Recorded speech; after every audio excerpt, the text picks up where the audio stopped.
Olá, pessoal! O tema para nossa aula de hoje é o sistema linfático.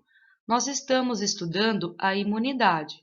Então, o sistema linfático, junto com o sistema imunitário, atuam na imunidade do nosso organismo. Não se esqueçam que a imunidade é a capacidade que o organismo tem em nos defender contra os agentes invasores. Então, faz parte dessa defesa os leucócitos e os anticorpos. Vamos ver agora como é que funciona o sistema linfático. O sistema linfático, ele atua na defesa do nosso organismo, amadurecendo, armazenando e distribuindo os leucócitos, que são as nossas células de defesa.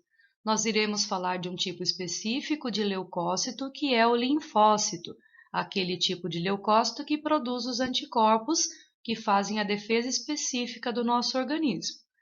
Nós temos fazendo parte do sistema linfático os vasos linfáticos, que estão sendo representados aqui nessa figura. Nós temos os linfonodos, que também são conhecidos como gânglios linfáticos, e a maior concentração de linfonodos, ela se encontra na região do pescoço, das axilas e da virilha, mas nós temos linfonodos pelo corpo todo. Temos também o baço fazendo parte do sistema linfático, o apêndice, o timo e as tonsilas, que também são conhecidas como amígdalas. A linfa é um líquido que circula dentro dos vasos linfáticos. Nessa figura aqui, nós estamos demonstrando como que a linfa ela é formada. Então, nós temos um capilar sanguíneo, nós temos diversas células e nós temos um vaso linfático, que é o capilar linfático. Lembrando que o capilar, tanto sanguíneo quanto linfático, ele é formado apenas por uma camada de célula, então ele é bem fininho e alguns elementos conseguem atravessar tanto o capilar sanguíneo quanto o capilar linfático. Então, aqui no capilar sanguíneo está circulando o sangue, então nós temos as hemácias, nós temos os leucócitos e temos as plaquetas, e também a parte líquida, que é o plasma sanguíneo. Então, o plasma e alguns linfócitos, eles atravessam o capilar sanguíneo, eles vão circundar próximos às células, que a gente chama de espaço intersticial entre as células. Esse plasma que está saindo do capilar sanguíneo e circulando entre as células é chamado de líquido intersticial. Esse líquido ele vai sair dos espaços que estão entre as células e vão entrar num capilar linfático porque a parede é bem fininha. Junto com o líquido intersticial, vem também alguns leucócitos do tipo linfócito. Então, o plasma ele sai do capilar sanguíneo, ele vai para os espaços entre as células e é recolhido pelo capilar linfático, formando o que a gente chama de linfa. Então, dentro da linfa, existe o líquido intersticial, que é aquele líquido que circula entre as células, e temos também os leucócitos, principalmente os linfócitos, que são aqueles leucócitos que produzem anticorpos. Qual que é a principal função da linfa? Então, a linfa, ela realiza a drenagem de água e produtos metabólicos nos espaços entre as células. Então, esse líquido que está circulando entre as células é recolhido pelo capilar linfático, formando a linfa. Então, acontece uma drenagem. E a linfa também é responsável por defender o organismo contra os agentes invasores. De que maneira? Transportando os linfócitos e transportando o agente invasor até os linfonodos, até os gânglios linfáticos. Nos linfonodos, esses agentes invasores serão destruídos e também utilizados para alerta de defesa. Então, os outros linfócitos vão começar a produzir os anticorpos. Como que a linfa circula dentro de um capilar linfático? Esse movimento ele é devido às contrações que acontecem na parede dos vasos linfáticos, juntamente com as contrações dos músculos que estão ao redor dos vasos linfáticos, os músculos esqueléticos. Esse sentido ele é único, então ele vai dos tecidos para as veias. E esse sentido é único e também lento, porque nós não temos um órgão bombeando esse líquido como acontece com o sangue que circula dentro de um capilar sanguíneo. Então, para que esse sangue circule, nós tivemos o bombeamento do coração e também tivemos o bombeamento de alguns vasos sanguíneos.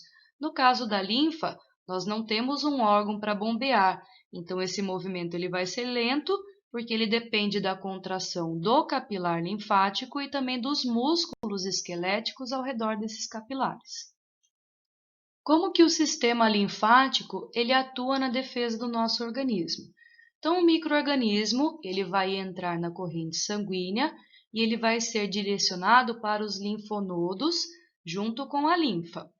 Nos linfonodos, eles vão ser detectados por uma célula especial chamada macrófago. O macrófago vai estimular os linfonodos a produzirem os linfócitos. Dependendo aí da região do linfonodo que vai atuar na multiplicação dos linfócitos, vai causar um inchaço, formando o que a gente chama de íngua.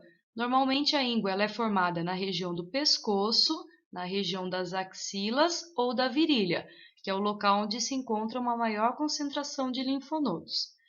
Após passar por vários linfonodos, esta linfa ela vai ser devolvida ao sangue e vai ser drenada pelas veias.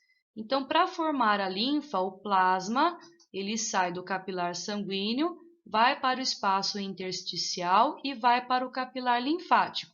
E depois ele faz o caminho inverso, voltando para o sangue.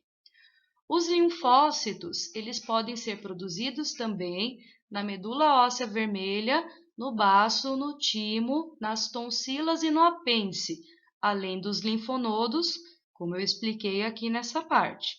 Eles podem estar presentes tanto na corrente sanguínea quanto na linfa.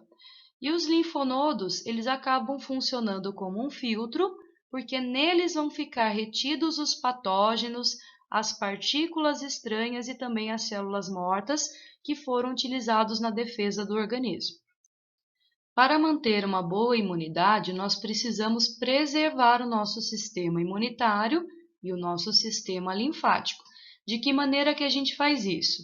A gente precisa manter as vacinas em dia. As vacinas, elas são uma forma de prevenção porque elas estimulam a produção de anticorpos e de células de memória no nosso organismo, para algumas doenças específicas. Então, tomando as vacinas, nós nos prevenimos contra futuras doenças. Ter uma alimentação equilibrada. Então, quanto mais variada for a nossa alimentação, maior é a quantidade de nutrientes que a gente vai adquirir. Quais são os nutrientes que a gente já estudou em outras aulas? Nós temos os nutrientes energéticos, que são os carboidratos e os lipídios. A gente tem os nutrientes chamados construtores, que são as proteínas. E a gente tem os reguladores, que são os sais minerais e as vitaminas. Pensando nas vitaminas, nós temos vitaminas do complexo B, sendo muito importantes para fortalecer o nosso sistema imunitário e sistema linfático. Temos também os aminoácidos, os sais minerais ferro e zinco, também importante para um bom funcionamento do nosso sistema de defesa. Também é importante praticar atividades físicas. Então, as atividades físicas, elas auxiliam nas respostas anti-inflamatórias do nosso organismo. Então, praticando as atividades físicas, a gente aumenta a velocidade das reações a alguns tipos de doenças.